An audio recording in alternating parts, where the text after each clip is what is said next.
So, ladies and gentlemen, after the award ceremony, we are now coming back to the next keynote session. So, today, and also for a long period of time, we have been saying that AI has been transforming our industry, right?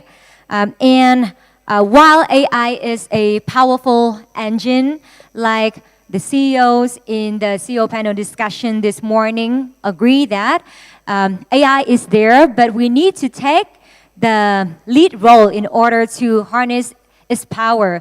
And now let's delve deeper into that, breaking down a few things that AI can't do without you and the things that it can do to help you enhance the marketing efforts. And right now, I'd like to invite Mr. RAFAEL SCISLOWSKI, Industry Head of Google Vietnam, for his sharing. Please.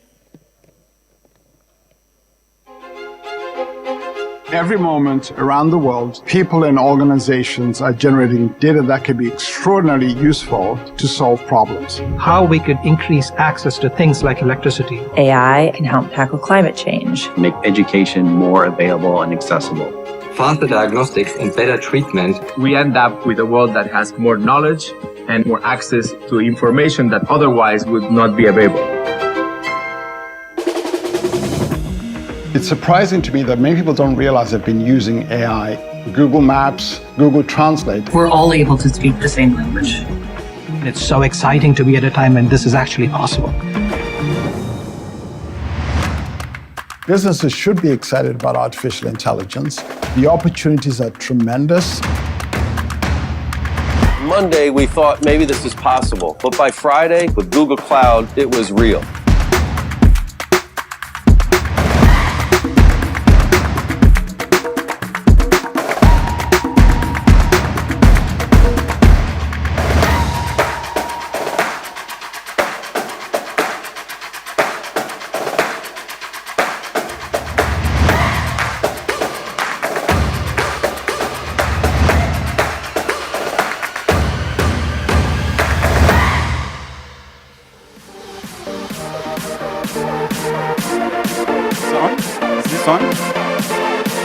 Okay, so my name's RAFAEL. I work at sales for Google, and today I have the pleasure of taking you through our perspective on what AI can and can't do. I'll spend a little bit of time on our product solutions and our tools, and then I'll invite Janus Dramas, Head of Communication Marketing Services at Nestlé Vietnam, to talk a little bit about a case study that Nestlé had a lot of success with last year. So let's kick it off. We saw an amazing video. There are a lot of partners in market currently doing amazing things on AI. But today we want to bring it a little bit closer to home, closer to you and marketers. And at the end of the day, we are seeing a lot of transformation due to AI that's going to hit marketing. And Google's point of view and message is that AI will be a powerful engine, but it's really going to come down to you and your partners in how you take advantage of this trend that's going to change over the next 3 years. So with that, we believe AI can't empathize with your consumers. At the end of the day, it's the marketing person's job to understand your consumer, the DNA of your consumer, find ways to empathize with your consumer and build connections. As marketers, we spend so much time in focus groups, testing concepts, ethnography studies, to get deeper into the consumer and pull out those tensions that can translate into benefits, that can translate into big ideas. AI can help you crunch a lot of data, a lot of numbers, look at patterns into consumer habits, but that data is going to stop somewhere. You're not going to get the full picture, and it's really going to come down to marketers, your agency, creative and media, to help you understand and empathize with what your consumer is going through. The other thing is, from an idea perspective, generating new ideas is difficult for AI. It lacks the creativity and originality that human beings have. AI works on the back of a library. It can mimic human creativity, but it will never replicate it. AI learns off the back of inputs and a library. There will always need to be someone there that's prompting and guiding AI. And it will learn, it will get better. But the originality of creativity that humans have, AI can never replicate. So we believe AI can help you reach your consumers in a faster way. There's over 500 hours of video content uploaded on YouTube globally every hour. Search habits are changing every day. The Harvard Business Review believes that there's over a quadrillion permutations that go into deciding where an impression should be placed, how much should be paid for that. All these permutations AI can do in milliseconds. So from our perspective, AI will be a tool that can allow your creative to reach more consumers in a smarter way and a more efficient way. So at Google, we have several solutions, from awareness to purchase. Reach and views are your traditional video reach and video view campaigns. Pretty simple. Help you reach more consumers at a better cost. Help you drive more views at a better cost. Demand gen is relatively new. A lot of success in this space with driving max clicks. So whether you want to drive max clicks to your website, to your D2C site, or e-commerce marketplace, this one is relatively new. And Performance Max Plus Search has got a recent upgrade that I'll get into in a little bit. So video view campaigns, 40% more views at a similar cost. So what's actually happening? The AI is deciding what device, what format it should be delivering your ads in to get incremental views.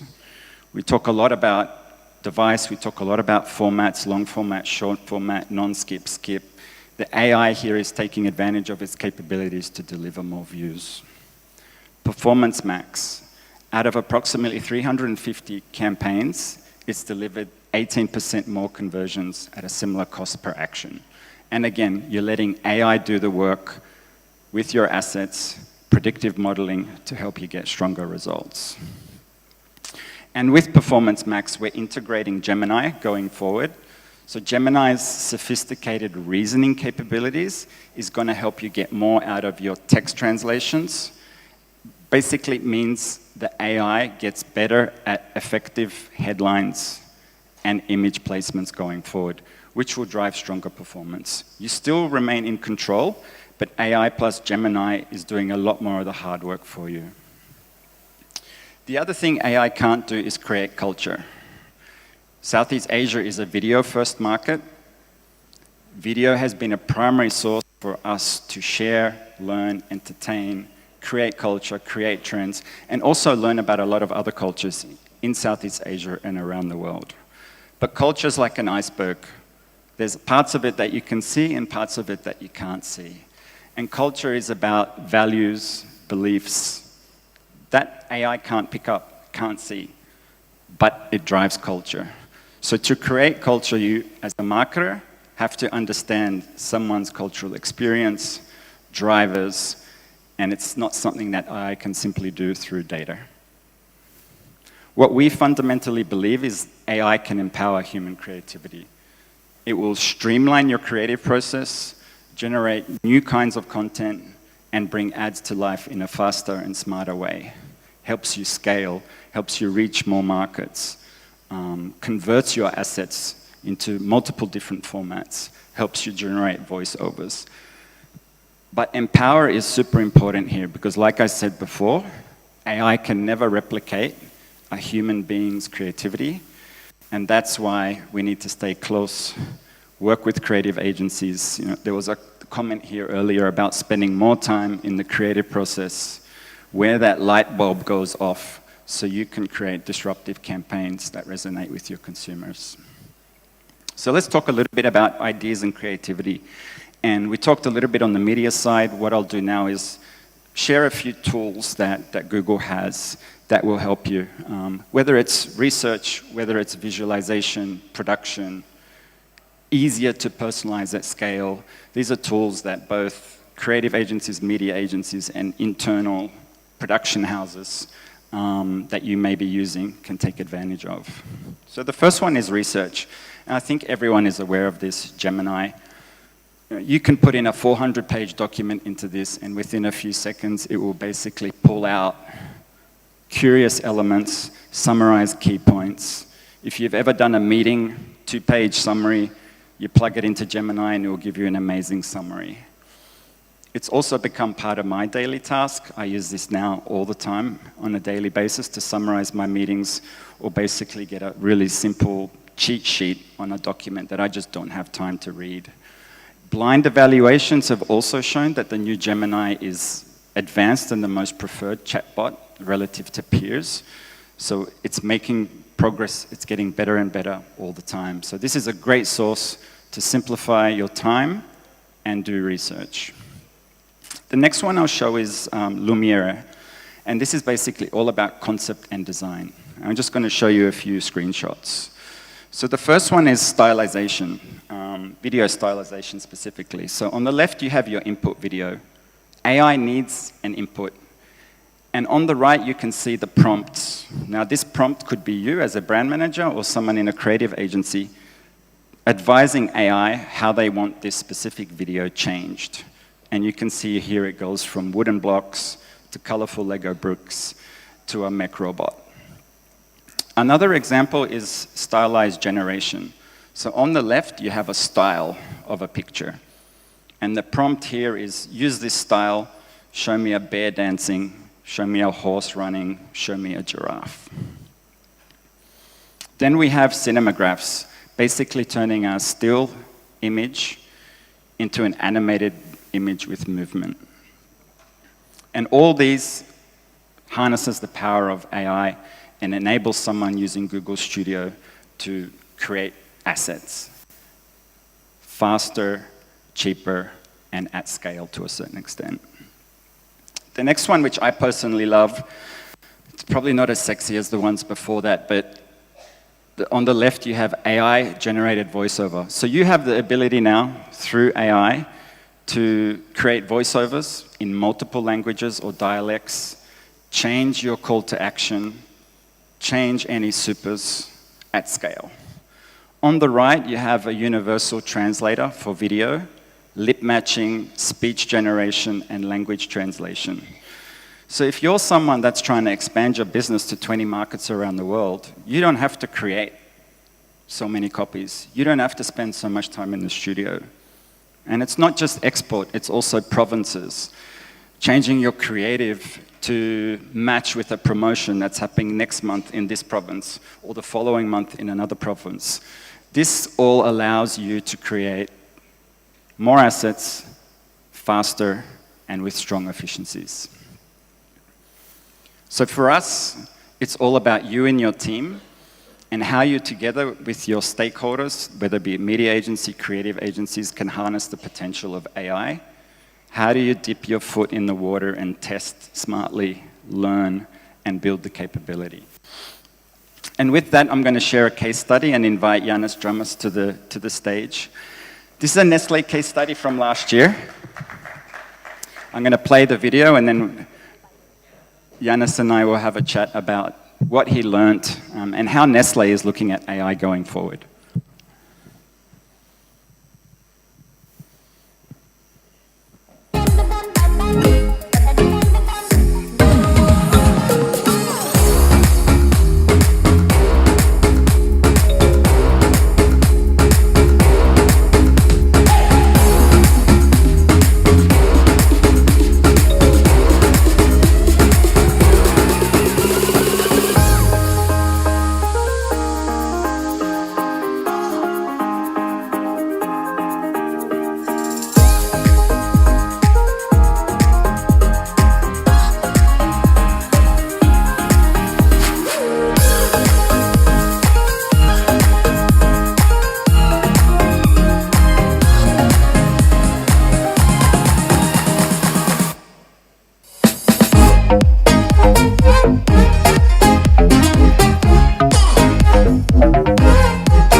So Yanis,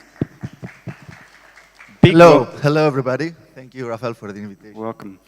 So big launch, 400 AI-generated ads, video reach campaigns, 14% uplift, 15% consideration uplift. It's probably one of the biggest campaigns that we saw from an AI adoption perspective in Vietnam from Google's side. It got a lot of coverage, won best campaign at the YouTube Works Awards. What are some of the learnings and one or two key things you took away from this campaign as you look back? Yeah, first of all, with all the tools we've just seen, I have to say that both my scare and excitement factor has really multiplied exponentially today. So great tools. I think the opportunities that are opening are quite endless for the brand builders and marketeers. Now, coming to the learnings of this case that we had. First of all, the biggest learning is that it works. So it actually works to go through this journey and see that the return on investment is really great. You see the doubling of the sales. You see all these metrics that they have been performing quite strongly. But one of the key learnings for me is about, which will sound a bit of a cliche, is about learning better about the consumer, understanding the consumer better.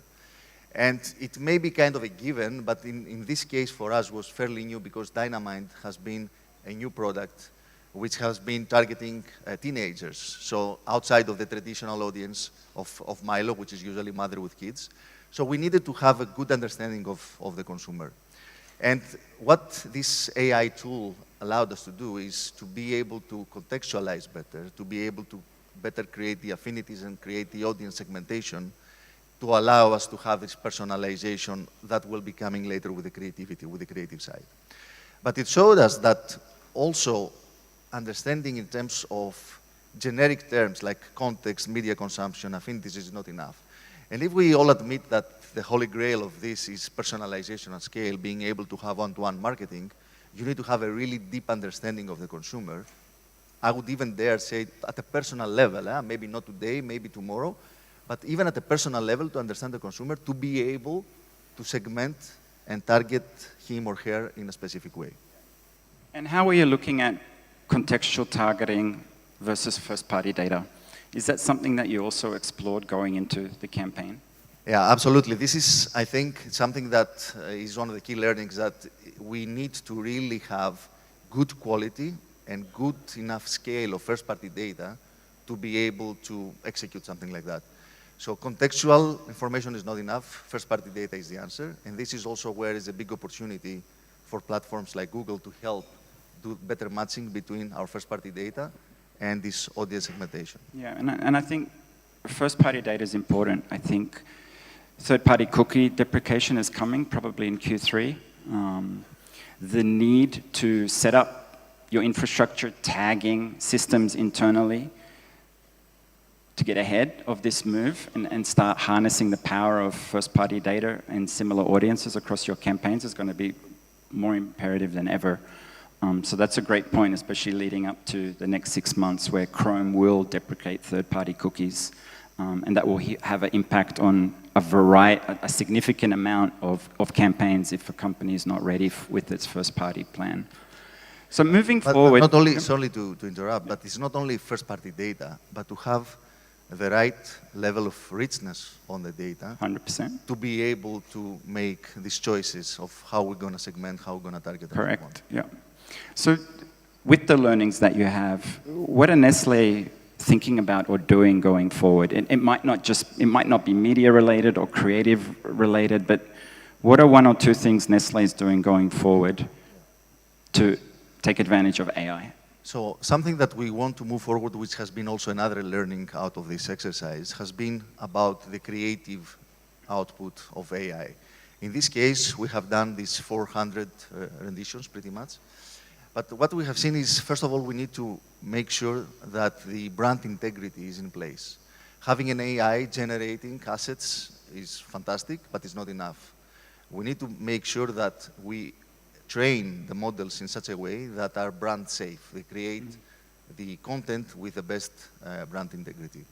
The second thing, which is something that we're working, but we're not very close yet, I have to admit, is that how we can close the loop between first-party data and creativity to have really meaningful assets for this one-to-one personalized communication. Because personalized communication is not just being able to address a person with his or her real name. Yep. It's to be able to have also the creative assets that support this personalization. So brand integrity and then the relevance are two key priorities. But beyond that, which is just on communication, we have been also deploying a new tool, which we call Plan IQ. Is part of what we call the Marketing Return on Investment Initiative, which is a sophisticated AI MMM in a way. So this allows us to feed in how, various information about the investment choices we do, the performance of the market, and this gives us a very good understanding of which media and non-media touch points give the best return on investment, sales uplift, and soon we will be introducing brand equity as an outcome of the measurement of this tool. So this is something that is it's maybe not so sexy as having an AI generating assets, but it's giving us great tools to make educated choices about where we're going to put the investment. Yeah. And also getting more predictive going forward. Like once you build the pipes and clean the data and get the right data in, you can really start to make faster business decisions, whether it's from an inventory perspective or a production perspective or a media weight perspective. That's definitely a big conversation going forward that a lot of partners are getting into. Yeah, absolutely. You're right.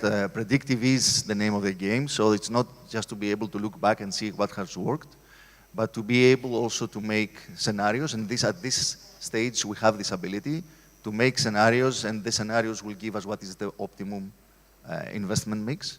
But also the ambition further down the road is to have real-time predictive ability. So to be able to make choices at the weekly or even daily level. Awesome. Well, thank you, Yannis.